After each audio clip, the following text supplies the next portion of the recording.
Every wallet design comes down to trade-offs. You can push towards simplicity or towards security, but you don't always get both. And when a company tries to balance those extremes, you either end up with something brilliant or something frustrating. But the Ryder One wallet sits right in the middle of that spectrum. It's one of the most ambitious hardware wallets I've tested. It basically blends the ease of use of Tangem with the on-device control of Ledger and does it all wirelessly. And because it's so new, it's far from perfect. Early prototypes started in 2023, it didn't hit the market until early 2025, so it has been a long time coming, and after testing this for a couple weeks now, I could tell you for a fact that Ryder's approach is a little different. Starting with the design, because that's the first thing that jumps out, Ryder looks more like an AirPod case than a crypto wallet, which isn't a bad thing. I actually really like it. The body's made from anodized aluminum, giving it that durable matte texture. The touchscreen is tempered glass, so it's scratch resistant. Around the edge, you'll notice this smooth, transparent band. They call it the Infinity Edge, and it's not just for looks. It actually lets the internal LED array shine through when the device is performing secure actions like during setup or when confirming a transaction. Everything about the design feels very intentional though. There's no visible screws, no seams, no ports. It's completely sealed and tamper-proof, which also allows it to be IP67 rated so it can handle dust, splashes, and survive a short drop in the toilet for all you bathroom traders. And the size is almost perfect, a little bit on the smaller side, but since it has the same footprint as an AirPod case, you could tuck it in your pocket or a bag and forget that it's even there. This could be a good or a bad thing depending how you look at it, but I really like its portable and compact size. I also like how discreet it is, especially when it's turned off, because I prefer a more discreet wallet. Despite the small screen, usability is surprisingly good. It has a 1.6-inch AMOLED display. It's sharp and bright enough for daylight use with a resolution of 320 by 360 pixels. Now, the touch response isn't instant like your smartphone. No wallet I've ever tested is, but it's consistent. You can tap or swipe without constantly mispressing things. Even with my beefier hands, I haven't fat fingered anything, which says a lot for a screen this size. Also, because there's no ports, not even USB-C, it charges wirelessly, so it does come with its own wireless charging pad that can charge the wallet, of course, but also your phone, your AirPods, or whatever device you have that can be charged wirelessly. That said, one of the most common concerns I hear about wallets that use batteries is what happens when the battery eventually fails. Are you able to use it anymore?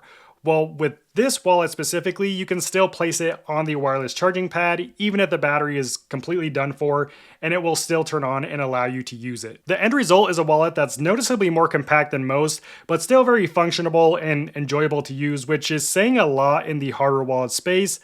But yeah, I really like this design, probably one of my favorite designs on the market right now, but maybe not for everyone. But it doesn't just come with the wallet and the wireless charger, it also comes with a completely separate piece called the recovery tag. Now, unlike Ledger's recovery key, which is a bit flexible, this tag is a lot more durable. It's more like a casino chip than an actual card. It's also IP68 rated, so it's completely waterproof, and it uses its own EAL5 6+ secure element chip. It isn't for signing transactions or anything like that though. Its only job is to securely store a piece of your wallet seed phrase. That's right, just a piece, not the whole thing. Let me explain. Something that's becoming more and more popular in hardware wallets is seedless backups. Seedless meaning you don't have to have a seed phrase if you don't want one. This is a lot more convenient than having to write down your seed phrase when you set up your wallet or having to import it when you're recovering a new wallet.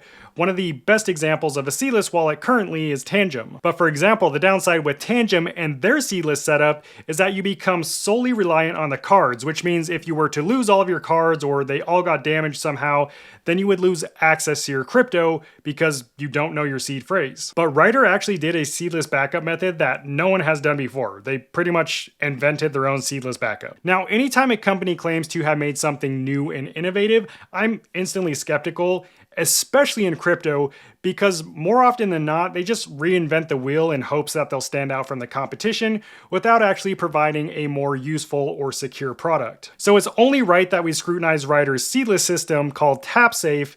Let's take a look at it. When you first set up the Ryder One wallet, it does everything any normal hardware wallet does. It generates your wallet's master key inside the secure chip, and this key doesn't leave the secure chip, so that's all normal. But what happens next is where things get interesting. After the key is generated, it's split into multiple pieces using a method called Shamir secret sharing. This is a cryptographic process that securely distributes a secret, aka your key, by splitting it into multiple encrypted fragments. If you're not familiar with this process, think of it like a puzzle. No single piece reveals the full picture. Only when you combine all the pieces can you see the entire image. In Ryder's case, only once you combine all the encrypted fragments of the seed phrase can they be used to access your wallet.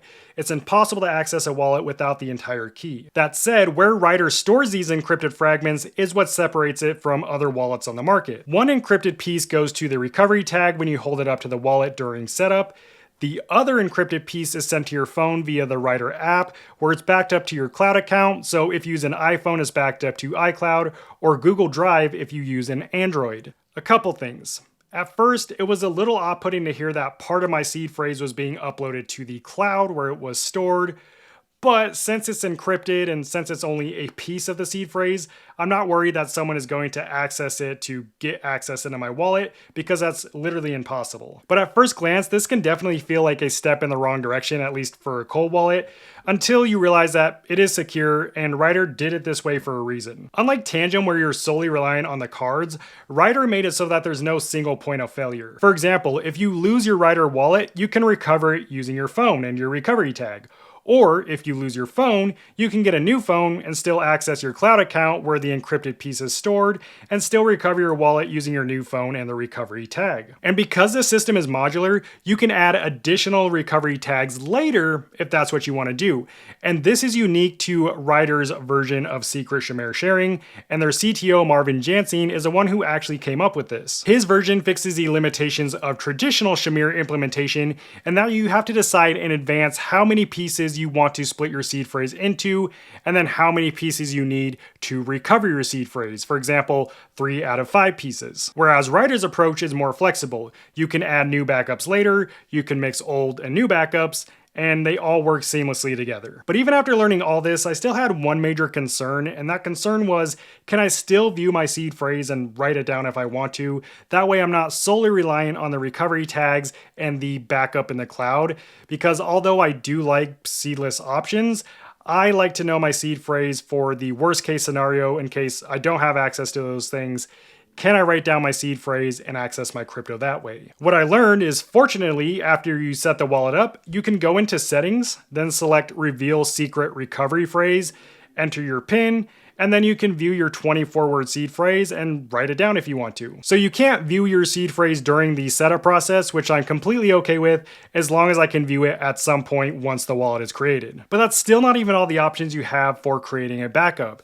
You can also assign a trusted recovery contact, so you can designate a friend or family's phone to store an encrypted piece of your seed phrase.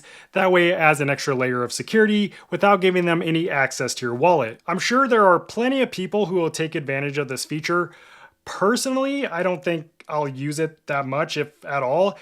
I like to keep things simple, so the recovery tag, the cloud backup, and my seed phrase is more than enough for me. But that's what I like about the Tapsafe system, is you get to choose how many backups you want and whether or not you know your seed phrase.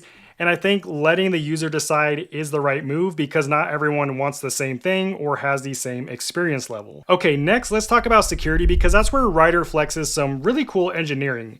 Inside you've got an industry standard EAL6 Plus secure chip from Infineon, so it really doesn't get much better than this. It also uses a 6-digit PIN code to prevent any physical access to your device. After 7 failed PIN entries, a counter displays 3 remaining attempts, so after 10 total failed attempts, the device wipes itself clear, back to factory settings. This feature is known as the self-destruct mechanism in most other wallets. Most wallets that offer this feature usually only allow 3 failed attempts before erasing your entire device, which can be kind of annoying because maybe you're just like a number or 2 off. I like that Ryder offers 10 failed attempts, because this allows you to have a couple more tries without affecting the overall security. Now, something that's really cool about the Ryder One wallet that is completely unique to Ryder is its secure button and secure LED. Both are wired directly into the secure chip. So when you press the button to confirm a transaction or see the LED flash, that signal comes straight from the chip holding your private keys, not the main controller pretending to confirm it. And that might sound like a small detail, but it's actually a big deal because that means anytime you press the button to confirm a transaction, for example, you're interacting directly with the secure chip. So there's not any way a middleman could come in and inject some kind of malicious code. You're dealing directly with the secure part of the device. The last security detail worth noting is the code. Is it open source? Currently it isn't, but that doesn't mean it won't be in the future. Open sourcing new products is an entire process. Throughout the build process, they do a bunch of internal audits. Then eventually, once it's finalized, they move on to a third-party audit who then tests for any potential vulnerabilities. And then only after that, they'll start slowly releasing open source code for different parts of the wallet. And since Ryder is still so new, they are in the early stages of this process. So currently they're working with Halborn, which is one of the top blockchain security companies, to get their third-party audit done, and this should be done by December 2025. And by January 2026, they plan to begin open sourcing the secret Chimera sharing algorithm, the Tapsafe system, as well as the hardware. Once that's done, they'll work to open source their firmware, the mobile app, and maybe even the secure element chip if Infineon agrees to that. The result of all these security features that are already implemented is a wallet that's equally secure as even the top wallet brands currently on the market. And once they open source their code, it will earn that same level of trust as the top brands. Now let's talk about what it's like to actually use Ryder, because this is what stands out the most to me. And this is where Ryder aims to differentiate themselves from all the other wallets on the market. Similar to Tangem, Ryder is a mobile-only NFC wallet, so any interactions with it are all done through an encrypted NFC connection using your iOS or Android phone. If you've ever used a Tangem wallet, you already know how convenient this kind of wallet is. With Tangem, you just hold the card up to your phone, that approves the transaction, and it's literally that simple. Ryder works the exact same way, but it adds something Tangem doesn't have, which is a screen. Whenever you sign a transaction, it shows the details directly on the device's screen, so you can confirm exactly what you're sending and where. That visual confirmation adds a layer of peace of mind that screenless wallets just don't offer. And that convenience extends to firmware updates too.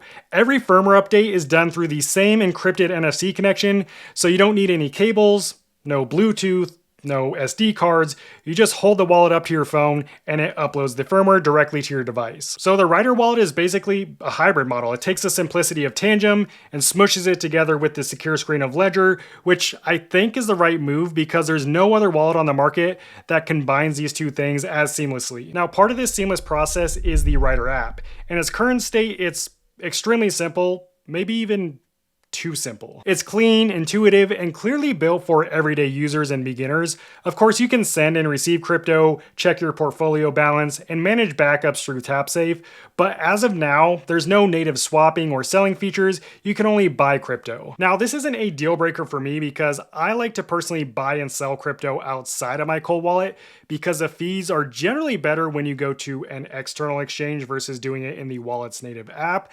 That said, I know a lot of you like to have the all-in-one app that you can do everything directly in the app, and the reality is Ryder isn't there yet. Of course, all these features will come later through a simple firmware update.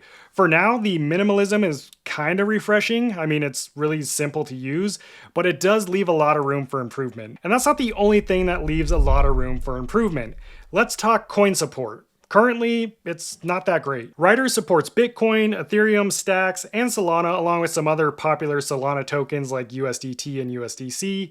But if you hold a wide range of cryptocurrencies across various blockchain networks and NFTs, it's probably not the best option for you now. However, I know adding more networks and coins is a top priority for Ryder, and once they do add those features, again, it's just going to be a simple firmware update, and you'll have access to all of that. Next, let's talk about price. Ryder 1 costs $249, which puts it in the same range as the other mid-tier touchscreen wallets like the Ledger Flex, Trezor Safe 5, and OneKey Pro. Now, the obvious difference here is those wallets are already well established. They support a lot more blockchains and cryptocurrencies, but what they can't offer is Ryder simplicity because it's unique to its design. So on one hand, you can get an already established wallet for the same price, but on the other hand, once Ryder does add support for more networks and cryptocurrencies, you will not get Ryder simplicity unless you're using a Ryder wallet. That said, Ryder is offering our community a 20% discount, which brings the price down to roughly $200.